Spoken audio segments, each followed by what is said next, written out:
ஆமேன். அல்லேலூயா, அல்லேலூயா. ஆண்டவர் உலக இரட்சகருமா இருக்கிற இயேசு கிறிஸ்துவின் பரிசுத்தமுள்ள நாமத்தினாலே இந்த அகாவாவிற்கு வந்திருக்கிற உங்கள் யாவருக்கும் அன்பின் வாழ்த்துக்களை தெரிவித்துக் கொள்கிறோம். துரோகம் என்கிற தலைப்பு, இந்த தலைப்பை கேட்ட மாத்திரத்திலே எல்லோருக்கும் ஒரு சிரிப்பு. நோட்டீஸ் கொடுக்க கடந்து போய் இந்த நோட்டீஸை பார்த்த மாத்திரத்திலே என்னது கருப்பொருள், என்னது துரோகம், துரோகமா அப்படின்ட்டு ஆஹாஹா அப்படின்னு சிரிக்கிறாங்க. ஒரு சிலர் அப்படியே வாய் அடைச்சிட்டு சிரிச்சிட்டு இருந்தாங்க. எல்லோருக்குள்ளாகவும் அந்த வார்த்தை கடந்து போயிருக்கிறது. எல்லோருடைய வாழ்க்கையிலும் இந்த சம்பவங்கள் நடந்திருக்கிறது. ஆமென். நம்ம முதுகெல்லாம் திரும்பி பார்க்க முடிஞ்சா திரும்பி பார்த்தோம்னா நிறைய காயங்கள் இருக்கும் இல்லையா? துரோகத்தினால் வந்த காயங்கள் நிறைய இருக்கும். முதுகது யாரும் திரும்பி பார்க்க முடியாதனால நமக்கு தெரியறதில்ல. அதுல பயங்கரமான கோடு போட்டிருப்பாங்க. எவ்வளவுக்கு எவ்வளோ யார் யார் கோடு போட முடியுமோ அவ்வளவுக்கு எவ்வளவு நம்முடைய வாழ்க்கையிலே நிறைய கோடுகள் நம்முடைய முதுகுக்கு பின்னாய் இருந்திருக்கும். இந்த துரோகமான காரியங்கள் நம்முடைய வாழ்க்கையிலே இருக்கக்கூடாது என்பதற்காகத்தான், ஒருவேளை தேவன் இந்த சுவாபங்கள் நம்மிடத்துல இருக்கக்கூடாது என்பதற்காகத்தான் தேவன் இதை கருப்பொருளாய் தந்திருப்பாரோ என்று சொல்லி கூட நான் நினைக்கிறேன். நம்மை சரிப்படுத்திக் கொள்ள, ஆண்டுடைய வருகைக்கு ஆயத்தமாய் இருக்கிற நம்மை சரிப்படுத்திக் கொள்வதற்காக, நாம் அவரோடு கூட சரியா இணைக்கப்படுவதற்காக, அவரோடு கூட இருப்பதற்காக, அவரோடு கூட உறவாடுவதற்காக, நாம் நம்முடைய குணாதிசயங்களை மாற்றிக்கொள்ள வேண்டும் என்பதற்காக கூட தேவன் இந்த சப்ஜெக்டை நமக்கு கொடுத்திருப்பார் என்று சொல்லி நான் நினைக்கிறேன். ஆமென். பல நேரத்துல பலர் நமக்கு துரோகிகளா இருப்பார்கள், பல நேரத்துல நாம் பலருக்கு துரோகிகளா இருந்திருப்போம் இல்லையா? ஆண்டவர் விரும்பாத அந்த குணாதிசயத்தை இந்த நாளிலே ஒருவேளை நமக்குள்ளாக இருக்கும் என்று சொன்னால் அதை நாம் தூக்கி எறிந்துவிட்டு இந்த 3 நாட்களும் தேவ சமூகத்திலே அமர்ந்து நம்மை ஒரு மறுரூபத்திற்கு நேராய் நம்மை மாற்றிக்கொள்வதற்கு தேவன் உங்களோடு கூட பேசுவாராக. ஆமென், ஆமென். துரோகத்தின் குணாதிசயங்கள் அவை என்ன செய்யும் என்கிற தலைப்பிலே தேவன் உங்களோடும் என்னோடு கூட பேசுவாராக. முதல் காரியம், துரோகம் என்ன செய்யும்? துரோகம் தீங்கு செய்ய தூண்டும். அல்லேலூயா. துரோகம் தீங்கு செய்ய தூண்டும். அதற்கு ஆதாரமாய் ஆதியாமத்தின் புஸ்தகம் 42வது அதிகாரம் 21வது வசனத்தை எடுத்து வைத்துக் கொள்ளுங்கள். அதே ஆதியாமத்தின் புஸ்தகம் 37வது அதிகாரத்தையும் நீங்கள் எடுத்து வைத்துக் கொள்ளுங்கள்.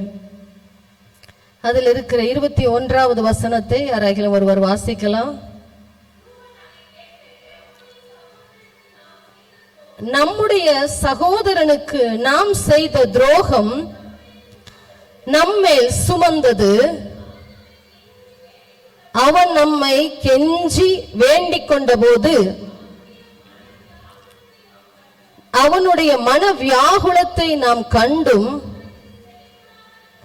போனோமே, ஆகையால் இந்த ஆபத்து நமக்கு நேரிட்டது என்று ஒருவரை ஒருவர் பார்த்து சொல்லிக் கொண்டார்கள். யோசேப்பினுடைய சகோதரர்களாய் இருக்கிற அந்த சகோதரர்கள் எகிப்திலே தானியம் உண்டென்று சொல்லி யாக்கோபு அறிந்து அந்த இடத்திற்கு பஞ்சம் கொடிதா இருந்ததினாலே தானியத்தை கொண்டு வாருங்கள் என்று சொல்லி அனுப்புகிறார்கள். அனுப்புகிற போது யோசேப்பு அறிந்து கொண்டார், இவர்கள் நம்முடைய சகோதரர்கள் என்று சொல்லி அறிந்து கொண்டான். ஆனால் சகோதரர்களுக்கோ யோசேப்பு யார் என்பது தெரியவே இல்லை. தெரியாத போது அவர்களுக்கு காட்டி கொடுத்து எப்படியாகிலும் தங்களுடைய சகோதரருக்கு உதவ வேண்டும் என்பதற்காக செய்த சில முயற்சிகள் அதற்கு பின்பாக இருக்கும். அந்த இடத்திலே இந்த இளைய சகோதரனை அழைத்து வாருங்கள் என்று சொல்லி கேட்டு சில காரியங்களை சொல்லுகிற போது அந்த சகோதரர்கள் சொன்ன ஒரு வார்த்தை தான், நம்முடைய சகோதரனுக்கு நாம் செய்த துரோகம் நம்மேல் சுமந்தது. துரோகம் தீங்கு செய்ய தூண்டும். எப்படி தீங்கு செய்ய தூண்டினது?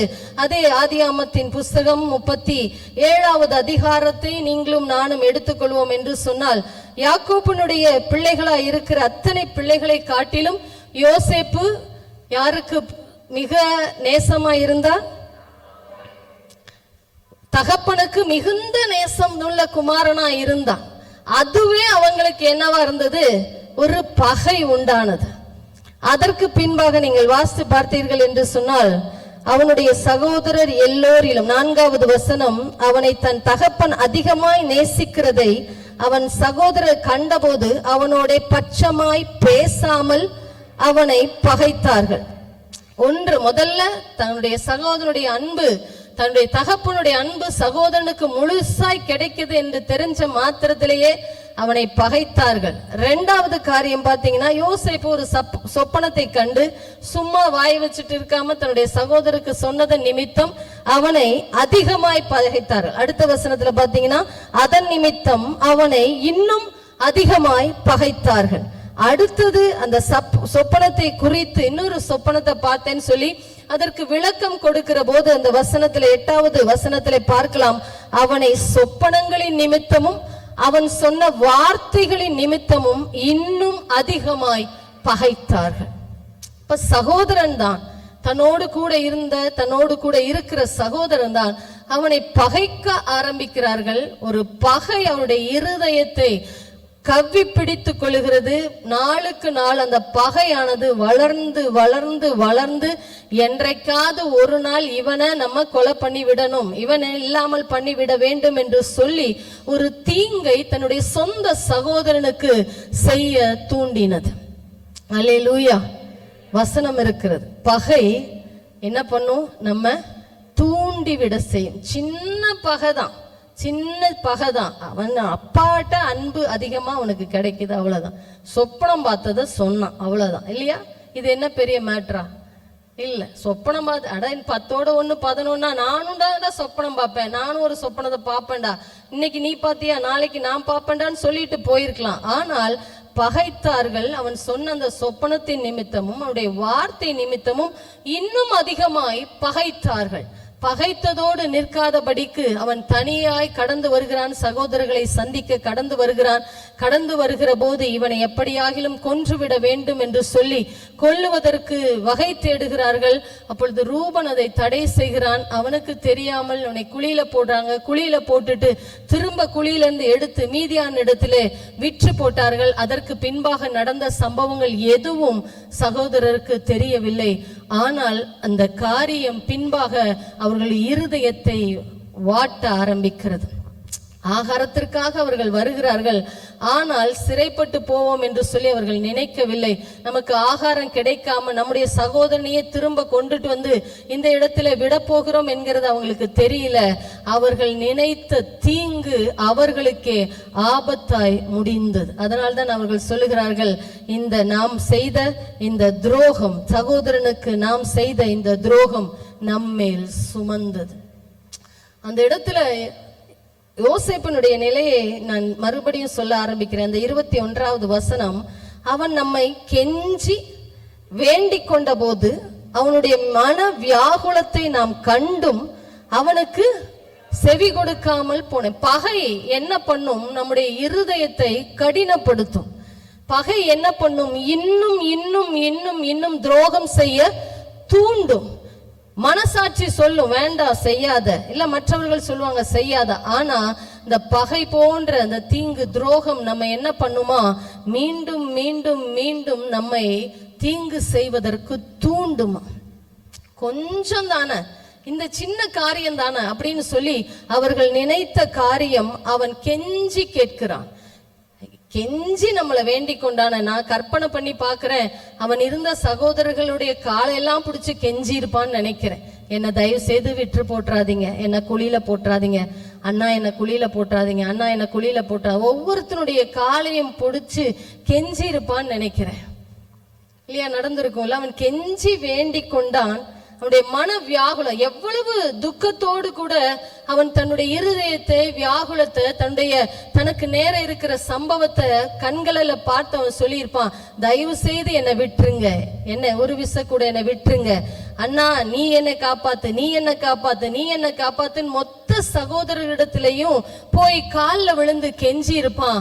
ஆனால் அவர்களுடைய இருதயம் கடினப்பட்டு போனதன் நிமித்தமாக அவன் கெஞ்சின அந்த கெஞ்சுதல் அவருடைய செவிகளிலே எட்டாமல், அவங்களே சொல்றாங்க, நான் சொல்லல, அவங்களே சொல்றாங்க, அவன் கெஞ்சின மன வியாகுலம் நம்முடைய காதுகளிலே எட்டாமல் போயிற்று. இன்றைக்கும் பாவம் நம்மை தீங்கு செய்ய தூண்டும். இந்த துரோகம் நம்மை என்ன சொல்ல, நம்முடைய இருதயத்தை கடினப்படுத்தி கடினப்படுத்தி கடினப்படுத்தி நாளுக்கு நாள் நம்மை துரோகிகளாக மாற்றிக்கொண்டேதான் இருக்கும். கிறிஸ்து அப்படி நம்மை வாழ்வதற்காக நம்மை அழைக்கவில்லை. ஆமென்.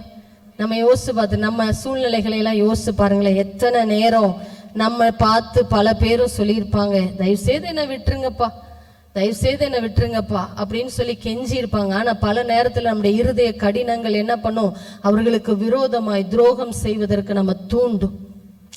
நம்முடைய பேச்சு, நம்ம அந்த காரியங்கள் நம்ம துரோகம் செய்வதற்கு தூண்டிக்கொண்டே இருக்கும். அந்த பகை போன்ற அந்த காரியங்கள் தீங்கு செய்வதற்கு தூண்டுமாம். துரோகம் என்பதற்கு டெஃபினிஷன் கொடுக்கும்போது அது என்ன செய்யுமாம், தீங்கு செய்ய தூண்டும் என்று சொல்லி ஒரு டெஃபினிஷனை கொடுக்குறாங்க. அப்ப நம்முடைய இருதயத்திலே பல நேரத்திலே நாம் பகைக்கிறோம், ஒருவரை பகைக்கிறோம். அந்த பகை நாளுக்கு நாள் வளர்ந்து கொண்டே இருக்கிறது. நம்முடைய சகோதரர்கள் தான், ஆனாலும் நம்மளால ஏற்றுக்கொள்ள முடியல. அவர்களுடைய தகப்பனுடைய அன்பு தானே, கிடைச்சா கிடைச்சிட்டு போகுது, ஏற்றுக்கொள்ள முடியல. இன்றைக்கும் பல சண்டைகள், பிரச்சனைகள் குடும்பங்களிலே, இல்லையா?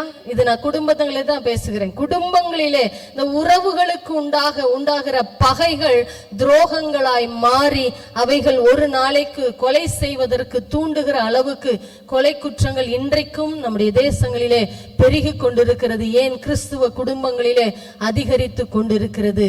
கிறிஸ்துவின் அன்பு நமக்குள்ளாக இல்லாததன் நிமித்தம். சகோதரர்கள் ஒருமித்து வாசம் செய்வது வசனம் அப்படிதான் இருக்குது. ஆனா இன்றைக்கு நம் சகோதரர்கள் ஒருமித்து வாசம் செய்கிற போது நமக்கு அந்த சந்தோஷம் நமக்குள்ளாக இருக்குதான்னு சொல்லி யோசிச்சு பாருங்களேன். இருக்குதா? எல்லோருடைய இருதயத்திலும் அப்படி சேர்ந்து நின்று ஒரு வேலைகளை செய்யும் போதோ அல்லது இணைந்து ஏதாச்சும் காரியங்களை செய்யும் போதோ நம்முடைய இருதயத்துல அந்த சந்தோஷம், கிறிஸ்து கொடுக்கிற சந்தோஷம், ஒருமித்து வாசம் செய்கிற போது இருக்கிற அந்த சந்தோஷம் நமக்குள்ளாக இருக்குதா? இருக்கிறது இல்ல. கிறிஸ்துவுக்குள்ளாக இருக்கிற நமக்குள்ளாக அவன் அப்படி பண்ணவன் தானே இன்னைக்கு வந்துட்டான், இவ இப்படி பேசினவ தானே இன்னைக்கு வந்து நின்னுட்டா, இவ இப்படி பண்ணினவ தானே இன்னைக்கு வந்து நின்னுட்டா அப்படின்னு திருப்பிட்டு போறதுதான் நம்முடைய சுவாபங்களா இருக்கிறதே தவிர அந்த துரோகத்தை நம்மால் எண்ணாமல் இருக்கவே முடிவதில்லை. பகையே, பகைக்கு மேல் பகை, துரோகத்திற்கு மேல் துரோகம் ஒன்னோடு கூட முடியறதில்ல. அடுத்து அடுத்து அடுத்து அடுத்து அவர்கள் செய்தது அப்படிதான். குழியில போட்டாங்க, குழியில போட்டதோடு மாத்திரமல்ல எடுத்து விற்று போட்டார்கள். விற்று போட்டதோடு மாத்திரமல்ல அவனை மிருகம் அடிச்சு கொன்றுச்சுன்னு சொல்லி அப்பா கிட்டேயே போய் சொல்லி பிளான அப்படியே முடிச்சிட்டாங்க. அவர்களோட சாப்டர் அப்படிதான் முடிஞ்சிருச்சுன்னு நினைச்சாங்க. ஆனால் ஆண்டவர் அந்த துரோகத்தை அவருடைய இருதயத்திலே மறுபடி ஞாபகப்படுத்தி அவர்களை அந்த காரியத்திலே செய்த தவறை உணர்த்தி வைக்கிறார். இன்றைக்கும் பரிசுத்த ஆவியானவர் உங்களையும் என்னையும் பார்த்து சொல்லுகிற காரியம், தீங்கு செய்க தூண்டுகிற துரோகமான இருதயம் உங்களிடத்துல இருக்கிறதா? சகோதரர்கள் தான், குடும்பத்தில் இருக்கிறவர்கள் தான், உடன் பிறந்தவர்களோடு இருக்கிறவர்கள் தான், அண்ணன் தங்கச்சி என்கிற உறவுல இருக்கிறோம், அண்ணன் தம்பி என்கிற உறவுல இருக்கிறோம்.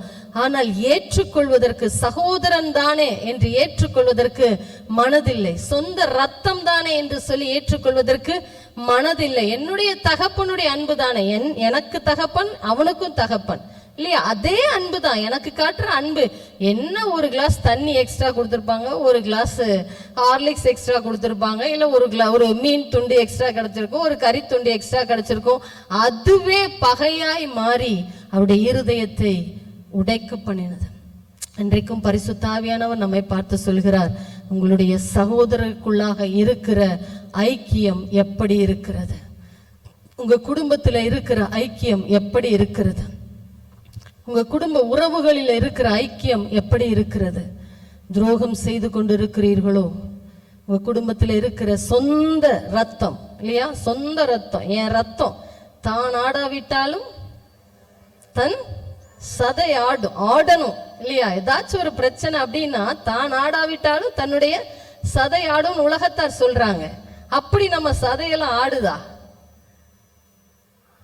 ஒருவேளை உறவுகளுக்குள்ளாக அப்படி ஆடலாம். சபை என்கிறது வந்துகிற போதும் அங்கு நம்ம என்னதான், ஒரு குடும்பம் தான்.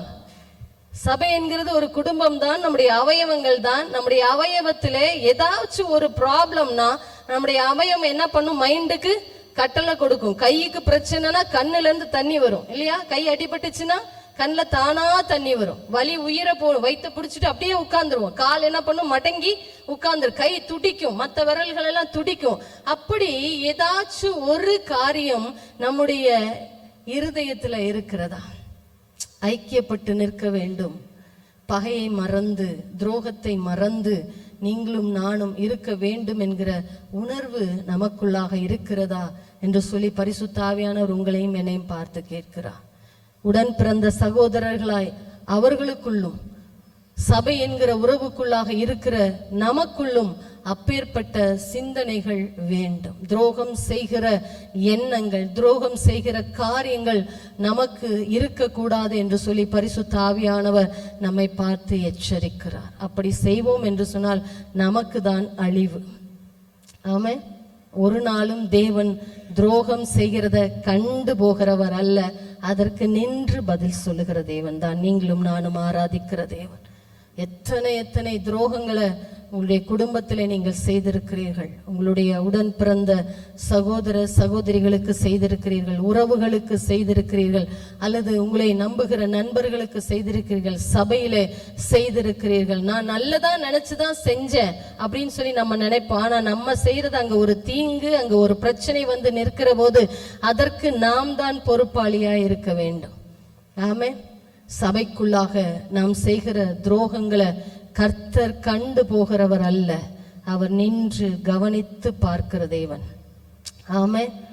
சபை என்கிறது ஒரு குடும்பம், அது ஒரு உறவு. அந்த உறவுக்குள்ளாக நிற்கிற நீங்களும் நானும், அவருடைய அன்பினாலே பிணைக்கப்பட்டிருக்கிற நீங்களும் நானும், அவருடைய ரத்தத்தினாலே கழுவப்பட்டிருக்கிற நீங்களும் நானும், அவருடைய ரத்தத்தையும் அவருடைய சரீரத்தையும் பானம் பண்ணுகிற புசிக்கிற நீங்களும் நானும் இந்த தீங்கு செய்கிற துரோகம் என்கிற குணாதிசயத்தை விட்டு இந்த நாளில் இருந்து விலகி இருங்கள். கர்த்தர் உங்களோடு கூட இடைப்படுவார். இரண்டாவது காரியம், யோசுவாவின் புஸ்தகம் 7வது அதிகாரம் 1வது வசனம், 7வது அதிகாரம் 19, 20, 21 வசனங்களை வாசிக்கலாம். பண்ணினார்கள் எப்படி எனில்,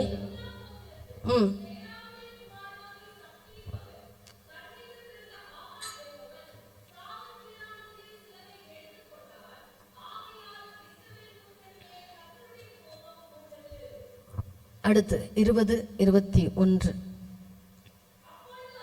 அப்பொழுது ஆகான் யோசுவாவுக்கு பிரதியுத்தரமாக, பாவம் செய்தேன், இன்னென்ன பிரகாரமாய் செய்தேன்.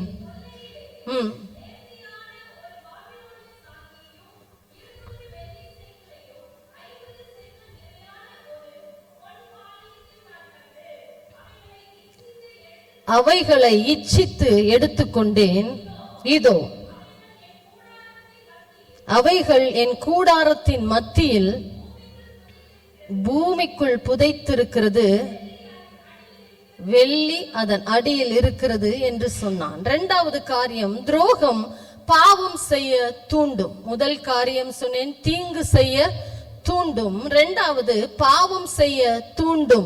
யோசுவா ஆயி பட்டணத்தை எளிதாய் பிடித்து விடலாம் என்று சொல்லி வேவுக்காரர்கள் சொன்ன அந்த வார்த்தையை கேட்டு 3000 பேர் யுத்தத்திற்கு கடந்து செல்கிறார்கள். ஆனால் கடந்து சென்ற அத்தனை பேரையும் அவர்கள் முறியடித்தார்கள். ஆயி மனுஷர்களுக்கு முன்பாக ஆமென், இஸ்ரவேல் ஜனங்கள் முறிந்தோடி போனார்கள் என்று சொல்லி வசனம் சொல்லுகிறது. அவர்கள் முறிந்தோடி போனது மாத்திரம் அல்ல, அவருடைய இருதயங்கள் எல்லாம் தண்ணீரை போல கரைந்து போனதாம். வசனம் இருக்கிறது, நீங்கள் அதற்கு பின்பாக வாசித்துக் கொள்ளுங்கள். யோசுவாவின் புஸ்தகம் 7வது அதிகாரம் 4, 5 வசனங்களிலே நீங்கள் பார்க்கலாம். அவர்களுடைய ஜனங்கள் இருதயம் கரைந்து தண்ணீரை போல் ஆயிற்று என்று சொல்லி எழுதி வைத்திருக்கிறார். அவ்வளவு வேதனையோடு கூட இருக்கிறார்கள். அந்த யோசுவாவும் அவருடைய மூப்பர்களும் தங்களுடைய வஸ்திரங்களை கிழித்து கொண்டு புழுதியை தங்களுடைய தலையின் மேலே போட்டுக்கொண்டு கதறி அழுகிறார்கள். எப்படி இது நடந்தது, எப்படி இது நடந்தது, எப்படி நடந்தது? நடக்கிறதுக்கு சான்ஸே இல்லையே என்று சொல்லி கதறி கொண்டிருக்கிறார்கள். அப்படி கதறி தேவ சமூகத்திலே கேட்கிற போதுதான் ஆண்டவர் சொல்கிறார், சாபத்தீடான ஒன்றையும் உன்னிடத்திலே இருக்க கூடாது என்று சொல்லி நான் சொல்லியிருக்கிறேன். ஆனால் சாபத்தீட்டானது கூடாரத்திலே இருக்கிறது, அதை விட்டு விலக்கினால் நான் உங்களோடு கூட இருப்பேன் என்று சொல்லி ஒரு காரியத்தை விளங்க பண்ணுகிறார். இது எப்படி நம்ம கண்டுபிடிக்கிறது என்று சொல்லி யோசித்த போது ஆண்டவர் அதற்கும் வழியை உண்டாக்கி தருகிறார். ஆண்டவர் ஒருத்தரை பாவம் செய்கிற ஒருத்தரை காட்டி கொடுக்கணும்னு நினைச்சிட்டார்னா எப்படி வேணாலும் அவர் காட்டி கொடுத்துருவார். அல்லேலூயா.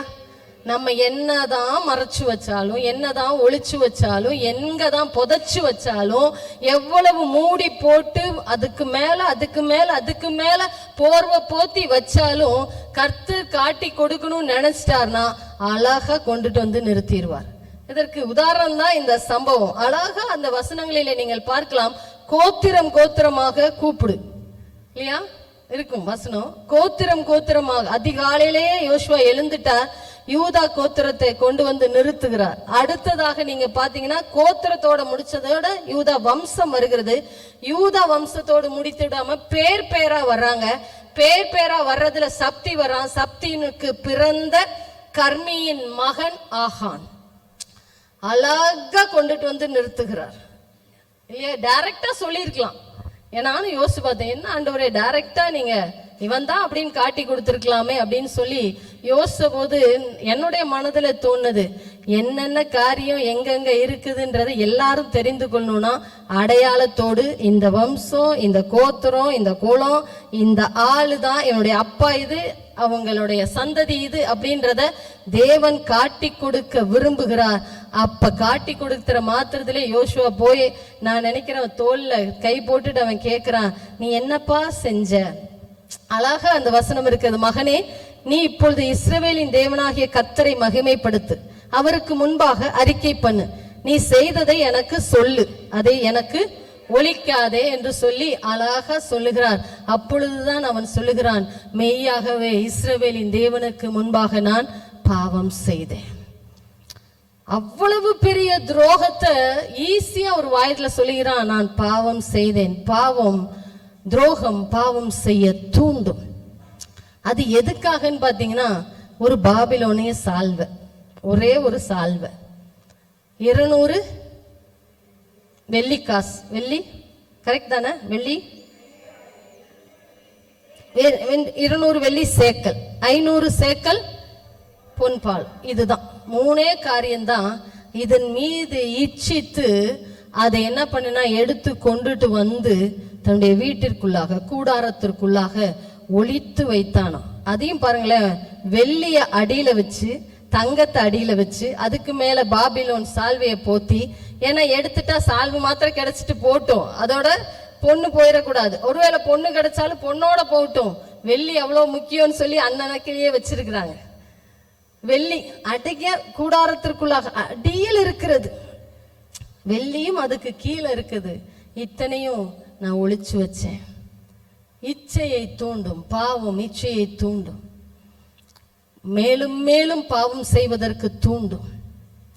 ஒரு பாவத்தோடு கூட நிற்க முடியாது. சின்ன பாவம் தான், சின்ன பாபிலோனின் சால்வைதான், வெள்ளிதான், பொண்ணுதான் அவர்கள் கொள்ளையடிச்சிருக்காங்க. ஆனா ஆண்டவர் சொன்ன அந்த உடன்படிக்கைய அவர்கள் மீறி பாவம் செய்ததன் நிமித்தம் மொத்த இஸ்ரவேல் ஜனமும் கலங்கி நிற்கிறது. ஒரு கலக்கத்தையே யோசுவா சொல்லி, எங்களை கலங்க பண்ணினாயே என்று சொல்லி சொல்லுகிறார். அவ்வளவு தூரம் மொத்த இஸ்ரவேல் ஜனமும் கலங்கி போகத்தக்கதாக யோசுவா பெரிய தலைவர், அந்த தலைவனே தேவ சமூகத்துல போய் முழங்கால் படியிட்டு முகம் குப்புற விழுந்து கதறுகிறான். நாங்க எப்படி தோத்தோம், எப்படி நடந்தது, எப்படி புலம்ப வைத்தது ஒரு மனுஷனுடைய பாவம். ஆகான் என்கிற ஒரு மனுஷனுடைய பாவம் பெரிய தலைவனை, ஒரு தேசத்தை, ஒரு ஜனத்தை கலங்க பண்ணினது. இன்றைக்கும் நாம் நினைக்கிறோம், சின்ன பாவம் தானே, சின்ன பேச்சு தானே, யாருக்கும் தெரியாது, சின்ன வாட்ஸ்அப் மெசேஜ் தானே, சின்ன இன்ஸ்டாகிராம் மெசேஜ் தானே, யாரு பார்க்க போறா, யாருக்கு தெரியும்? எங்க அப்பா அம்மாக்கெல்லாம் ஒண்ணுமே தெரியாது, செல்போனை பத்தி அவங்களுக்கு ஒண்ணுமே தெரியாது. அது எப்படி ஆப்ரேட் பண்றதுன்னு தெரியாது. அதுல இருக்கிற இங்கிலீஷ் தெரியாது, எதுவும் தெரியாது. நாங்க என்ன வேணாலும் பண்ணலாம், என்ன மெசேஜ் வேணாலும் பண்ணலாம், எப்படி வேணாலும் எதை வேணாலும் பார்க்கலாம், எதை வேணாலும் நம்ம ஷேர் பண்ணலாம், எது வேணா யார் கூட வேணாலும் ஷேர் பண்ணலாம் அப்படின்னு சொல்லி செய்கிற சின்ன ஒரு பாவம் தான் மேலும் மேலும் மேலும் பாவம் செய்ய தூண்டி தூண்டி தூண்டி அது துரோகமாய் மாறி ஒரு கலக்கத்தை நம்முடைய குடும்பத்திலும் சரி, நம்முடைய வாழ்க்கையிலும் சரி, நம்முடைய சபைகளிலும் சரி கலக்கத்தை உண்டாக்கி கொண்டிருக்கும். இஸ்ரவேல் ஜனங்கள், அந்த வசனம் தொடங்குகிற போதே அப்படிதான், இஸ்ரவேல் புத்திரர் சாபத்தீடானதிலே துரோகம் பண்ணினார்கள். ஒரு ஆள் தான் அவன் எடுத்துட்டு வந்தத, ஒண்ணு அவங்க மனைவியாச்சும் யோசுவாட்ட சொல்லியிருக்கணும், இல்ல அவன் பிள்ளைகளாச்சும் யோசுவாட்ட சொல்லியிருக்கணும். முழு குடும்பமா, நான் கற்பனை பண்ணி பாக்குறேன், முழு குடும்பமா குழி தோண்டி எல்லாத்தையும் புதைச்சிருக்கும்னு நினைக்கிறேன். மொத்த குடும்பமும் புதைச்சிருக்கும். இது சாபத்தீடானது, இது நம்ம கிட்ட வச்சிருக்க கூடாதுன்னு சொல்லி யாராகிலும் ஒரு பிள்ளையோ அல்லது அவனுடைய மனைவியோ அவனுடைய கூட இருந்தவர்களோ சொல்லி இருந்தாங்கன்னா அது அப்பவே அவர்கள் எரித்து போட்டிருந்தார்கள்னா இந்த சம்பவம் நடந்திருக்காது. ஆனால் அதற்கு மாறாக அவனும் அவனுடைய குடும்பத்தாரும் அவனுக்குண்டான யாவும் கல்லெறிந்து சுட்டரிக்கப்பட்டார்கள், அக்கினியிலே சுட்டரிக்கப்பட்டார்கள் என்று சொல்லி வசனம் சொல்லுகிறது. சின்ன பாவம் தான், சின்ன ஒரு ஆசை தான், சின்ன ஒரு இச்சை தான், சின்ன ஒரு வஞ்சனை தான், சின்ன ஒரு அந்த களவுதான் இன்றைக்கு பெரிய இழப்பை அந்த குடும்பமும் அவருடைய சந்ததியும் அவருடைய கோத்திரமும் சந்தித்தது. இன்றைக்கு பரிசுத்த ஆவியானவர் நம்மை பார்த்து சொல்கிறார், பாவம் சின்ன பாவம் தான், அற்பமான விஷயத்திற்காக நாம் செய்கிற காரியங்கள் தான். பார்த்தோன்னே ஆசையாயிரும், பார்த்தோன்னே பேசணும்னு தோணும், பார்த்தோன்னே பிடிச்சிட தோணும், பார்த்தோன்னே எனக்கு பார்த்த மாத்திரத்திலே பிடிச்சிச்சு, அதை அடையாம நான் விட மாட்டேன், பார்த்த மாத்திரத்திலே இதை வாங்கணும்னு தோணுச்சு, அதனால நான் என்ன வேணாலும் பண்ணுவேன், எதை வேணாலும் இழப்பேன், எப்படி வேணாலும் செய்வேன். யாருக்கும் தெரியாது, யாருக்கும் தெரியாது. மறைமுகமாய் அந்தரங்கத்திலே நீங்கள் செய்கிற பாவமான செயல்கள் உங்கள் இருதயத்திற்கு மட்டும் என்று தெரிந்து நீங்கள் செய்கிற காரியங்கள், எங்கள் வீட்டாருக்கோ அல்லது சபைக்கோ ஊழியர்களுக்கோ எதுவும் தெரியாது என்று நாம் செய்கிற அந்தரங்கத்திலே செய்கிற பாவம், அந்தரங்கத்திலே படுகிற இச்சை, அந்தரங்கத்திலே செய்கிற களவு வெளியரங்கமாய் கொண்டு வந்து நிறுத்தப்படும். அல்லேலூயா. தேவன் எல்லாவற்றையும் பார்த்து கொண்டே இருக்கிறார். இஸ்ரவேலின் தேவன் பரிசுத்தர். ஆமென். 7 கண்களை உடையவர், அவர் பரிசுத்தர், பார்த்துக்கிட்டே இருக்கிறார். அவன் நினைச்சிட்டா யாருக்கு தெரிய போகுது? யோசுவா எங்கேயோ இருக்கிறார் இல்லையா, அது இருக்குது, ஜனம் திரளா, அவர் தலைவர் அங்க இருப்பார், உடன்படிக்கை பெட்டியும் அவருமா இருப்பார், இல்லைன்னா மூப்பர்களும் அவருமா இருப்பார். அவங்களுக்கு எங்க தெரிய போகுது? அவங்க என்ன பார்த்து என்ன கண்டுபிடிக்கவா போறாங்க? அவங்களுக்கு என்ன தெரிஞ்சிட போகுது? யார் சொல்லிட போறாங்க? முழு குடும்பமும் உட்கார்ந்து டிஸ்கஸ் பண்ணிருக்கும்னு நினைக்கிறேன். சொல்லிடாத, இதெல்லாம் நம்ம பேசணும்னு சொல்லிடாத, இதெல்லாம் நம்ம வாங்கணும்னு சொல்லிடாத, இதை பத்தியெல்லாம் நம்ம டிஸ்கஸ் பண்ணணும்னு தயவு செய்து சொல்லிடாத. முழு குடும்பமும் உட்கார்ந்து டிஸ்கஸ் பண்ணிருக்கும்னு நினைக்கிறேன். அதனாலதான் யாருமே யோசுவாவிடத்துல சொல்லல. தேவன் பார்த்தார், நீ முழு குடும்பமா பிளான் பண்ணாலும் சரி, செப்பரேட்டா பிளான் பண்ணாலும் சரி, வெளியில கொண்டுட்டு வந்து நிறுத்தி அதற்குரிய அந்த பாவத்திற்குரிய சம்பளம் மரணம் என்பதை அவர் இவர்களுடைய வாழ்க்கையிலே நிரூபித்து காட்டினார். இன்றைக்கும் சபையை கலங்க பண்ணி கொண்டிருக்கிறீர்களோ அல்லது பாவத்தினால் உங்க குடும்பத்தை களங்கம் பண்ணி கொண்டிருக்கிறீர்களோ, அவர்கள் உங்களுடைய பாவத்தின் நிமித்தம் குடும்பம் வேதனைப்பட்டு கொண்டிருக்கிறதோ, சபை வேதனைப்பட்டு கொண்டிருக்கிறதோ, உங்களோடு கூட இருக்கிறவர்கள் உங்களுடைய உறவுகள் வேதனைப்பட்டு கொண்டிருக்கிறார்களோ, நீங்களும் நானும் மறந்து விடக்கூடாது. நாம் செய்கிற துரோகத்தை கர்த்தர் பார்த்து கொண்டே இருக்கிறார். ஆகானுக்கு தெரியல கர்த்தர் பார்க்கிறது, ஆனால் கர்த்தருக்கு தெரியும் ஆகான் ஒளித்து வைத்தது. எந்த இடத்துல, எந்த குடும்பத்துல, எந்த கோத்திரத்துல, எதற்கு அடியில ஒளிச்சு வச்சிருக்கிறான்றத அவன் வாயாலேயே சொல்ல வச்சு அவனை தண்டனைக்குள்ளாக நடத்தினது. அந்த வசனம் நீங்க அருமையா பார்க்கலாம். 17வது அதிகாரம் 11வது வசனம். இஸ்ரவேல் பாவம் செய்தார்கள், நான் அவர்களுக்கு கட்டளையிட்ட என் உடன்படிக்கையை மீறினார்கள், சாபத்தீட்டினாய் எடுத்துக்கொண்டதும் களவு செய்ததும் வஞ்சித்ததும் தங்கள் பண்டம் பாடிகளுக்குள்ளே வைத்ததும் உண்டோ? எங்கெங்க என்னென்ன செஞ்சாங்கன்றத ஆண்டவர் வெளியரங்கமாய் சொல்லிடுறார். நாம செய்கிறது ஒருவேளை மற்றவர்களுக்கு தெரியாமல் இருக்கலாம். நாம் செய்கிற துரோகங்கள் மற்றவர்களுக்கு மறைக்கப்படலாம். நாம் செய்கிற துரோகங்கள் மற்றவர் கண்களிலே படாமல் இருக்கலாம். நான் செய்கிற துரோகங்கள், நான் செய்கிற பாவங்கள் புதைத்து வைத்திருக்கலாம். பூமிக்கு அடியில போய் ஒளிச்சு வைத்திருக்கலாம். ஆனால் தேவன் சொல்லுகிறார், சாபத்தீடானதை எடுத்துக்கொண்டதும் அல்லாமல் அதை களவு செய்ததும் வஞ்சித்ததும் தங்கள் பண்ட பாண்டங்களுக்குள்ளே ஒளித்து வைத்ததும் உண்டு. எங்க ஒளிச்சு வச்சிருக்கிறன்றதையும் கர்த்தர் வெளியரங்கமாய் பப்ளிக்கா காட்டி கொடுத்து விடுவா. ஆகானுக்கு அது தெரியல, மறைஞ்சிடலாம். எல்லாம் முடிஞ்சதுக்கு அப்புறம் நம்ம அதை எடுத்து என்ஜாய் பண்ணலாம். நாமும் நம்ம குடும்பமும் என்ஜாய் பண்ணலாம். நாமும் நம்முடைய குடும்பமும் அதை விற்று காசாக்கி எவ்வளவு என்ஜாய் பண்ண முடியுமோ அவ்வளவு என்ஜாய் பண்ணலான்னு பிளான் பண்றாங்க. ஆனால் தேவனுக்கு முன்பாக இந்த துரோகம் வெளியரங்கமாய் கொண்டு வரப்பட்டு அது வெளிக்கொண்டு வந்ததோடு மாத்திரமல்ல, அவர்கள் அந்த அழிவிலேயே சிக்கி மாண்டு போனார்கள். இன்றைக்கும் உங்களுடைய இருதயத்திலே நீங்களும் நானும் தேவன் உங்களுக்கு என்று சொல்லி வைத்திருக்கிற குடும்பமானாலும் சரி, உறவுகளானாலும் சரி, நண்பர்களானாலும் சரி, அல்லது சபையானாலும் சரி, ஊழியமானாலும் சரி, யாருக்கும் துரோகம் நினைக்காதீர்கள், துரோகம் செய்யாதீர்கள். நல்ல மனசாட்சி இல்லையா, சுத்த மனசாட்சி உங்களை தூண்டும். என்ன செய்ய தூண்டும்? தப்பு செய்யாத, துரோகம் பண்ணாத. மனசாட்சி பேசுமா? சுத்த மனசாட்சி பேசும். நான் நல்ல மனசாட்சியே, சுத்த மனசாட்சியே பேசுறேன், வேற மனசாட்சியே நான் பேசல. சுத்த மனசாட்சி நம்மளை என்ன பண்ணும்? திருடாத, வஞ்சிக்காத, பொய் பேசாத, திருந்திரு, தப்பிக்க வழி இருக்குது, ஒப்பு கொடுத்துரு அப்படின்னு சொல்லி நல்ல மனசாட்சி நம்மிடத்திலே பேசும். அந்த நல்ல மனசாட்சி நம்மிடத்திலே பேசுகிற போது நம்ம அந்த வார்த்தைகளுக்கு நாம் கீழ்ப்படிவோம் என்று சொன்னால், கர்த்தருடைய சமூகத்திலே வந்து நின்று மன்னிப்பை கேட்போம் என்று சொன்னால், நமக்கு ஒரு வாய்ப்பை கர்த்தர் தருவார். அல்லாமல் நம்ம எவ்வளவுதான் அந்த மனசாட்சி சொன்னாலும் அதை எல்லாத்தையும் தள்ளி விட்டு, நான் இப்படிதான் நடப்பேன், இப்படிதான் இருப்பேன், இப்படிதான் பேசுவேன், இப்படிதான் அப்படின்னு சொல்லி மீண்டும் மீண்டும் மீண்டும் பாவத்திற்கு மேல் பாவம், துரோகத்திற்கு மேல் துரோகம் செய்து கொண்டே இருப்போம் என்று சொன்னால், நம்முடைய வாழ்க்கை நமக்கு கையிலே இல்லை. நம்முடைய எதிர்காலம் நம் கையிலே இல்லை. நம்முடைய பிள்ளைகளுடைய எதிர்காலங்கள் நம்முடைய கைகளிலே இல்லை. அவன் மாத்திரமல்ல, மொத்த குடும்பமும் அக்கினியினால் சுட்டெரிக்கப்பட்டார்கள் என்று வசனம் சொல்லுகிறது. ஒருத்தனுடைய துரோகம், ஒருத்தனுடைய துரோகமான செயல்கள், ஒருத்தருடைய இச்சை, ஒருத்தருடைய வஞ்சனை, ஒருத்தருடைய சாபத்தீடான காரியத்தை எடுத்துக்கொள்கிறது.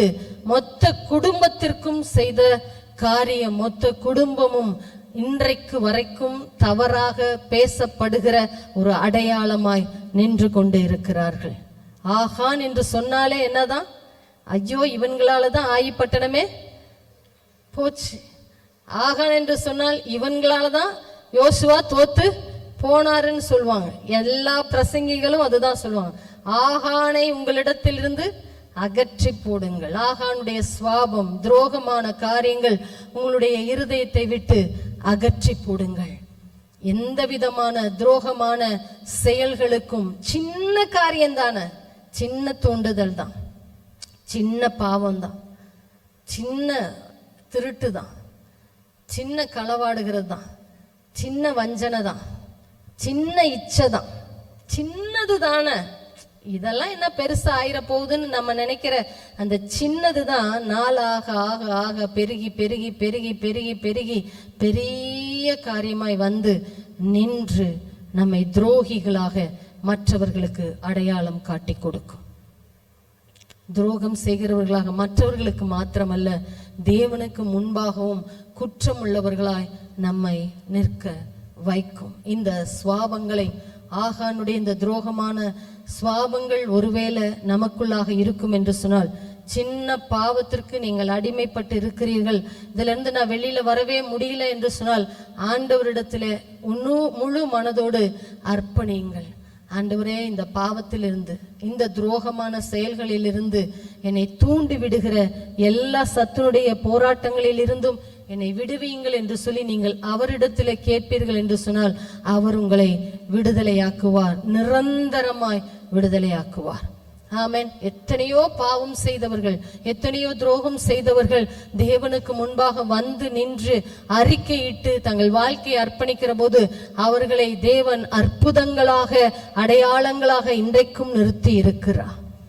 ஆமென். நீங்களும் நானும் அற்புதங்களாக, அடையாளங்களாக, அவருக்கு முன் அடையாளமாக காட்டப்படுவதற்காக அழைக்கப்பட்டிருக்கிற சந்ததி நீங்களும் நானும். தவறான அடையாளத்தை காட்டுகிற சந்ததியாய் நீங்களும் நானும் அடையாளப்படுத்திடவே கூடாது. ஆகான் துரோகத்திற்கு ஒரு அடையாளம். அல்லேலூயா. இஸ்ரவேல் ஜனத்தை கலங்க பண்ணினதற்கு ஒரு அடையாளம், இஸ்ரவேல் தலைவரை கலங்க பண்ணினதற்கு ஒரு அடையாளமாய் இன்ற அளவுக்கும் காட்டப்படுகிறார். கர்த்தர் நம்மடி அப்படி வாழ்வதற்காக நம்மை அழைக்கவில்லை, அவருடைய அச்சு அடையாளங்களை தரித்தவர்களாக வாழ்வதற்காகத்தான் உங்களையும் என்னையும் அழைத்திருக்கிறார். இந்த தூண்டுகிற, பாவம் செய்ய தூண்டுகிற அந்த துரோகத்தை உங்களை விட்டு எடுத்து போடுங்கள். மூன்றாவது காரியம், மத்தேயு எழுதின சுவிசேஷம் 26:47, மார்க் எழுதின சுவிசேஷம் 14:44, லூக்கா எழுதின சுவிசேஷம் 22:47-48.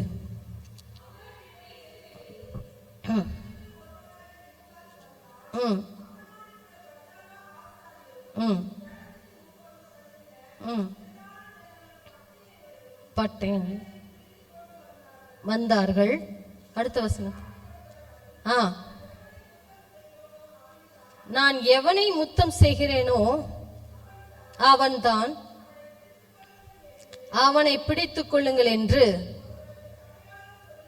அவனுக்கு அடையாளம் சொல்லியிருந்தான். மார்க் எழுதின சுவிசேஷம் 14:44, அவனை காட்டிக் கொடுக்கிறவன், நான் எவனை முத்தம் செய்வேனோ அவன்தான், அவனை பிடித்து பத்திரமாய் கொண்டு போங்கள் என்று அவர்களுக்கு குறிப்பு சொல்லியிருந்தான். லூக்கா எழுதின சுவிசேஷம் 22:47-48.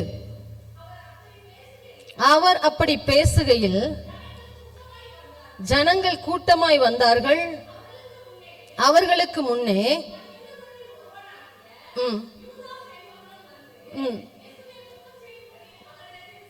இயேசுவை முத்தம் செய்யும்படி அவரிடத்தில் சேர்ந்தார். இயேசு அவனை நோக்கி, யூதாசே, முத்தத்தினாலேயா மனுஷகுமாரனை காட்டிக் கொடுக்கிறாய் என்றார். மூன்றாவது காரியம், காட்டிக் கொடுக்க தூண்டும். துரோகம் காட்டிக் கொடுக்க தூண்டும். பல நேரத்துல நாம சொல்லுகிற ஒரு காரியம்தான். ஏதாச்சும் ஒன்று சொல்லுவோம், சொல்லாதீங்க அப்படின்னு சொல்லி இருப்போம்.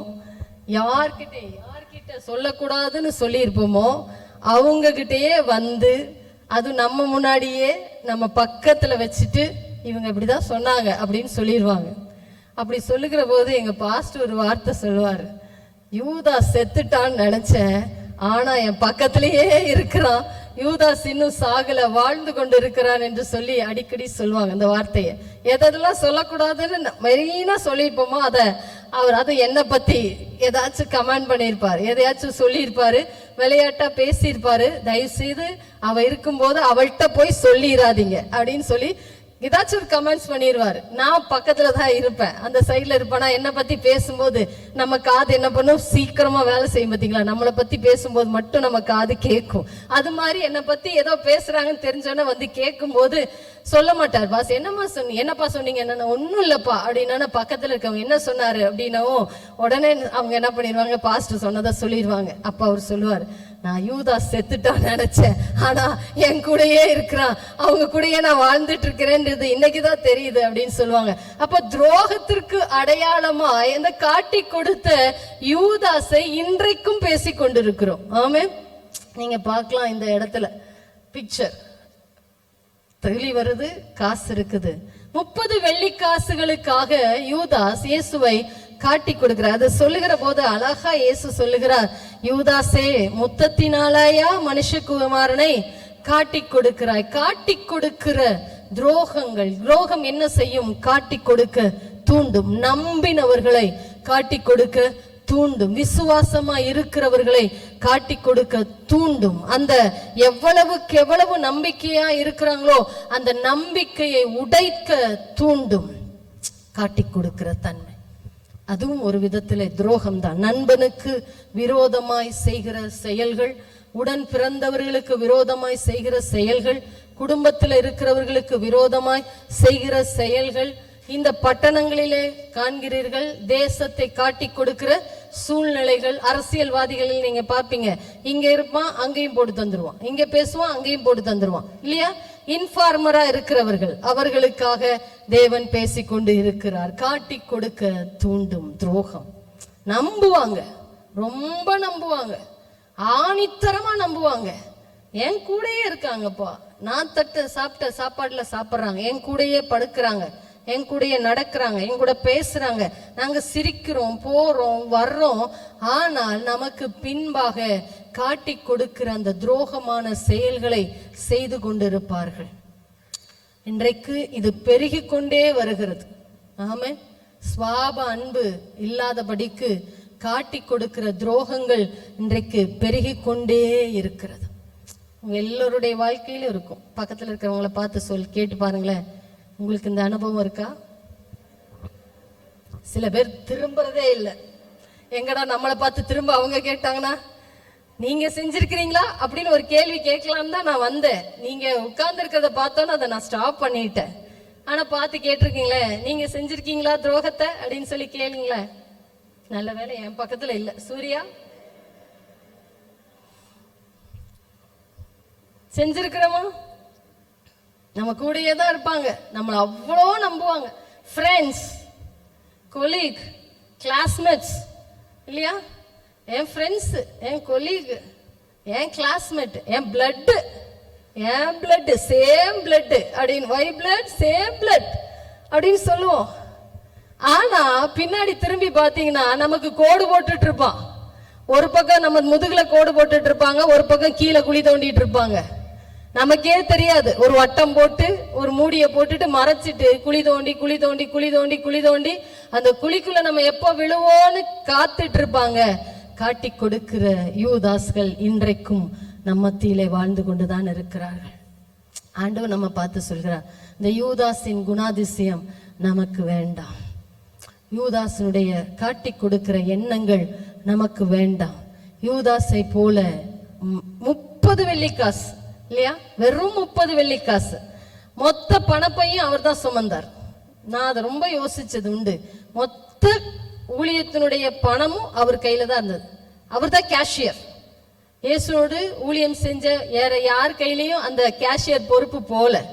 கேஷியர் பொறுப்புல இருக்கிறவங்க ஒரு பயத்தோட இருப்பாங்க, எப்படா இந்த கேஷ் என்னை விட்டு போகும், எப்படா நான் செலவு பண்ணி முடிப்பேன், எப்ப இதை நான் செட்டில் பண்ணுவேன், இது முடிஞ்சிச்சுன்னா போதும். இந்த அகாவா முடிஞ்சான்னு பாருங்க, அங்க என்னை கூப்பிடுவாங்க, உட்கார்ந்து இதுக்கு அதுக்கு இதுக்கு அதுக்கு செட்டில், அப்பாடா அப்படின்னு பெருமூச்சு விடுவாங்க. எல்லாம் செட்டில் பண்ணிட்டேன், கையை கழுகிட்டேன், நானும் என் வேலையை முடிச்சுட்டேன் அப்படின்னு தான் நினைப்பேன். ஏன்னா அவ்வளோ வெயிட்டான வேலை அது, அவ்வளோ பொறுப்பான வேலை அது, அவ்வளோ நம்பிக்கைக்குரிய வேலை அது.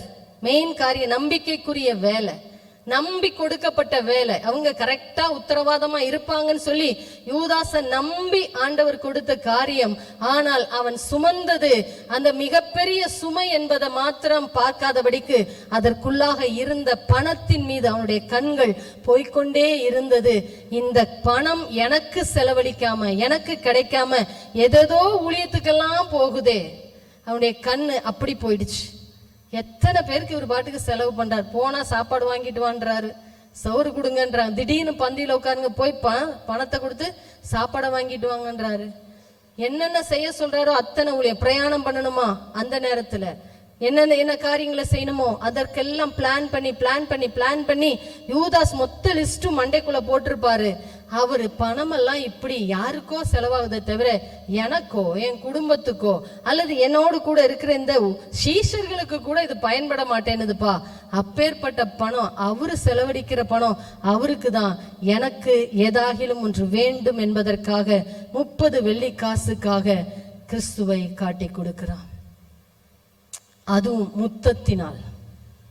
முத்தம் விபரீதமானது. யூதாசை குறித்து பாஸ்ட் எழுதுற ஒரு புக்கில் அந்த கீழே எழுதியிருப்பார், இவன் முத்தம் விபரீதமானதுன்னு எழுதியிருப்பார். விபரீதமான முத்தம், அந்த வார்த்தைக்கு அர்த்தம் இல்லையா, முத்தத்திலா. அப்படி அழுத்தி படிச்சு பாருங்களேன், முத்தத்திலா. எப்பொழுதும் அன்பை வெளிப்படுத்துறது தான் முத்தம் இல்லைங்களா. ஒருத்தரை பிடிச்சிருக்குதா, சந்தோஷமா பிள்ளைங்க வந்தாங்கன்னா கட்டி பிடிச்சு ஓடி போய், பிள்ளைங்க வந்துட்டாங்கன்னா என்ன பண்ணுவோம், கட்டி பிடிச்சு முத்தம் கொடுப்போம். எங்க தூரத்துல இருந்தாலும் நம்ம பிள்ளைங்க வந்துருச்சுன்னா என்ன பண்ணுவோம், ஓடி வந்து அதுங்க கட்டி பிடிச்சிச்சுன்னா உடனே ஒரு முத்தம். தூர இடத்துல கல்யாணம் பண்ணி போயிடுச்சுங்களா, திரும்ப வந்துருச்சுங்களா, பார்த்த மாத்திரத்தில் நமக்கு ஒரு அப்படியே இன்ஸ்பயர் ஆயிரோமா, உடனே ஒரு முத்தம். ஏன், அது சந்தோஷத்தின் வெளிப்பாடு, அன்பின் வெளிப்பாடு. இப்படி அன்பின் வெளிப்பாடா சந்தோஷத்தின் வெளிப்பாடா காட்ட வேண்டிய அந்த முத்தத்தை அவரை காட்டி கொடுப்பதற்காக, சிலுவையில் அறைந்து மரணத்திற்கு ஒப்பு கொடுப்பதற்காக இந்த யூதாஸ் காரியோத் பயன்படுத்துகிறான். அவனை போல பரிதபிக்கப்பட்ட ஆள் யாருமே இல்லை. நேற்றைய தினத்துல பாஸ்டர் சொன்னார்ல, ஒரு விசை மாத்திரம் மன்னிப்பு கேட்டு இயேசுகிட்ட வந்து, இந்த 30 வெள்ளிக்காசுக்காகத்தான் நான் வந்து இந்த வாளி செஞ்சிட்டேன் அப்படின்னு சொல்லி ஒரு சான்ஸ் கேட்டிருந்தான்னா நிச்சயமா இயேசு இறங்கி அவனையும் தன்னோடு கூட சேர்த்து கொண்டிருப்பார். ஆனால் அவனுக்கு மனதில்லை, இயேசுவிடத்துல போவதற்கு மனதில்லை, மன்னிப்பு கேட்பதற்கு மனதில்லை. அவன் செய்த துரோகம் அவனை சாவுக்கு நேராக தூண்டினது. அவன் பெற்றுக்கொண்ட அந்த 30 வெள்ளிக்காசுகளை தூக்கி எறிகிறான். இந்த ரத்தத்தின் காசு எனக்கு வேண்டான்னு சொல்லி அந்த அவர்களிடத்துல கொண்டு போய் வீசிடு, இது எங்களுக்கு என்னத்துக்கு அப்படின்னு சொல்லிட்டு அவர்களும் விட்டுறாங்க. அவனால் அதை ஜீரணிக்க முடியல. அவரு இப்படி மரண அவஸ்தைப்பட்டு மரித்து போவார் என்பதை யூதாஸ் எதிர்பார்க்கல. அந்த சம்பவம் நடந்த மாத்திரத்திலே அவனால் தாங்கிக் கொள்ள முடியல. தான் செய்த துரோகம் தன்னைத்தானே மாய்த்து கொள்ள தூண்டினது. இன்றைக்கும் பரிசுத்தாவியானவர் உங்களை பார்த்து எச்சரிக்கையாய் ஒருவேளை கூட சொல்லலாம், காட்டி கொடுக்கிற குணாதிசயத்தோடு கூட ஒருவேளை சபையிலோ குடும்பத்திலோ கலகம் செய்கிற காரியங்கள், மற்றவர்களை வேதனைப்படுத்துகிற காரியங்கள் உங்களுடைய இருதயத்திற்குள்ளாக இருக்கும் என்று சொன்னால் அதை தூக்கி எறியுங்கள். முத்தத்தினால் மாத்திரமல்ல, எந்த அன்பினாலும் மற்றவர்களை காயப்படுத்தி காட்டி கொடுத்து விடாதீர்கள், அவர்களுக்கு துரோகம் செய்து விடாதீர்கள். அந்த முத்தம் அன்பின் வெளிப்பாடு, அது இருதயத்தின் ஆழத்திலிருந்து வர வேண்டும் அந்த அன்பு. அப்படிப்பட்ட அன்பின் அடையாளத்தை இவன் தவறாய் பயன்படுத்துகிறான். சொல்றான, யார முத்தமிடுகிறானோ அதுதான் அடையாளம். மார்க்ல சொல்லும் போது அவரை பத்திரமா கூட்டிட்டு போங்க இல்லையா, வாசிங்கல்ல, அவரை பத்திரமாய் பிடித்து கொண்டு போங்கள். அவர் தான்றத பர்டிகுலரா சொல்வதற்காக அந்த முத்தத்தின் மூலம் காட்டி கொடுக்கிறான். இன்றைக்கும் பரிசுத்த ஆவியானவருடைய செயல்களின் மூலம் யாரை காட்டி கொடுத்து கொண்டிருக்கிறோம்? நம்முடைய பேச்சுகளின் மூலம் யாருக்காச்சும் துரோகம் செய்து கொண்டிருக்கிறோமா? நம்முடைய நடத்தைகள் மூலம் யாருக்காச்சும் துரோகம் செய்து கொண்டிருக்கிறோமா? நம்முடைய செயல்கள், நம்முடைய நடத்தைகள், நம்முடைய பேச்சுகள், நம்முடைய காரியங்கள் மூலம் தேவனுக்கு துரோகத்தை செய்து கொண்டிருக்கிறோமா? நம்முடைய ஊழியங்களினாலும் சரி, சொந்த குடும்பங்களினாலும் சரி, உங்களுக்கும் எனக்கும் கொடுத்திருக்கிற அந்த அன்பின் ஐக்கியத்தை கெடுக்கிற காரியங்கள் நிமித்தம் நாம் துரோகம் செய்து கொண்டிருக்கிறோமா? யோசிச்சு பாருங்க. ஆண்டவர் உங்களோடு தான் பேசி கொண்டிருக்கிறார். முத்தத்திலா காட்டி கொடுக்கிறீர்கள்? உங்களை நம்புறவங்களை உங்களுடைய அன்பினால காட்டி கொடுக்கிறீங்களா? உங்களை நம்பி சொல்லுகிற ரகசியங்களை காட்டி கொடுக்கிறீங்களா? காட்டி கொடுத்து துரோகம் பண்ணி கொண்டிருக்கிறேன். நீங்க ஜெபிப்பீங்கன்னு சொல்லுகிற, நம்பி சொல்லுகிற பர்சனலான காரியங்களை மற்றவர்களுக்கு சொல்லி சிரிக்க பண்ணி அவர்களுக்கு விரோதமாய் துரோகம் பண்ணி கொண்டிருக்கிறீர்களோ? பல நேரத்துல ஜெப குறிப்புகள் சொல்றதுக்கே எங்களுக்கு பயமா இருக்குது. பர்சனலா ஜோம் பண்ணிக்கோங்கன்னு ஜெப குறித்து சொல்றதுக்கே பயமா இருக்குது. ஏன் தெரியுங்களா? அதை அப்படியே பப்ளிஷ் பண்ணி அவங்க முன்னாடியே சொல்லி சிரிக்கிறாங்க. அதுவும் ஒரு விதத்துல துரோகம்தான். உங்களிடத்துல நீங்கள் நம்பி கொடுக்கப்பட்ட ஒரு ஜெப குறிப்பு, ஒரு காரியத்தை மற்றவர்களிடத்துல வெளியரங்கமாய் சொல்லி அவர்களை காயப்படுத்தி, அவர்கள் வேதனைப்படுத்தி பல பேர் பல நாட்கள் சபைகளை விட்டு கூட கடந்து போய் விடுகிறார்கள். இவங்க கிட்ட இப்படி நம்பி சொன்னோம், இவங்க இப்படி பப்ளிஷ் பண்ணிட்டாங்க, அவங்க எல்லாம் எங்களை கேவலமா பார்த்து சிரிக்கிறாங்க. சிரிக்கிறதோடு மாத்திரமல்ல, எப்ப பார்த்தாலும் எங்களை கேவலமாவே பாக்குறாங்க, எங்களை வந்தாவே இப்படி மேலையும் கீழையுமா பாக்குறாங்க, நாங்க சபைக்கு வரலன்னு சொல்லி சபை விட்டு கடந்து செல்கிறார்கள். இது எல்லாம் கர்த்தருக்கு விரோதமான துரோகம். துரோகம். தேவனுடைய அன்பிலே பிணைக்கப்பட வேண்டும் நீங்களும் நானும். தேவனுடைய சொந்த சரீரங்களாய் நீங்களும் நானும் இருக்கிறோம். தூக்கம் வருதா?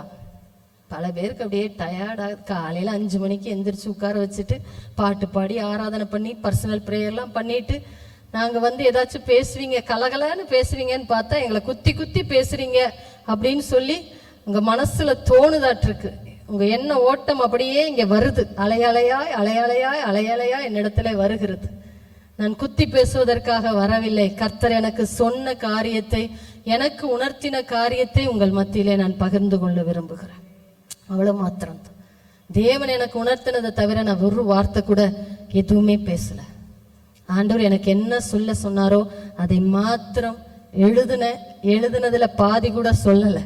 எதை ஆண்டவர் இந்த பலிபீடத்துல சொல்றாரோ அதை மட்டுமே உங்கள் மத்தியிலே நான் பிரசங்கித்துக் கொண்டிருக்கிறேன். கிறிஸ்துவின் அன்பை நீங்களும் நானும் தரித்திருக்க வேண்டும்.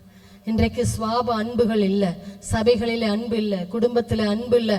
அன்பினால் உங்கள் குடும்பங்களை, உங்கள் உறவுகளை, உங்கள் சபைகளை கட்டுங்கள். ஒருவருக்கும் விரோதமாய் துரோகம் செய்யாதீர்கள். ஒருவருக்கும் விரோதமாய், ஒரு மனுஷனுக்கு விரோதமாய், சின்ன பிள்ளையா இருந்தாலும் சரி அல்லது பெரியவர்கள் ஆனாலும் சரி, அவர்களுக்கு விரோதமாய் துரோகம் செய்யாதீர்கள். துரோகம், அந்த துரோகம், நீங்க செய்கிற செயல்கள் உங்களை மாத்திரமல்ல உங்களுடைய சந்ததிகளையும் அழித்துவிடும். உங்கள் சந்ததிகளையும் அழித்துவிடும். ஆகானை குறித்து சொன்னேன், யூதாஸ் காரியத்தை குறித்து சொன்னேன். ரெண்டுமே அன்பினால கட்டப்பட வேண்டிய காரியங்கள். ஆனால் அந்த குடும்பம் மொத்தமும் சாபத்தை சுமந்து முற்றிலுமாக சுட்டரிக்கப்பட்டது. யூதாசும் அதே போலதான், அவனுடைய வாழ்க்கையும் அத்தோடு கூட முடிந்து விட்டது. இன்றைக்கு வரைக்கும் அவன் வாழ்ந்து மரித்து பல நூற்றாண்டுகள் கடந்து போய்விட்டது.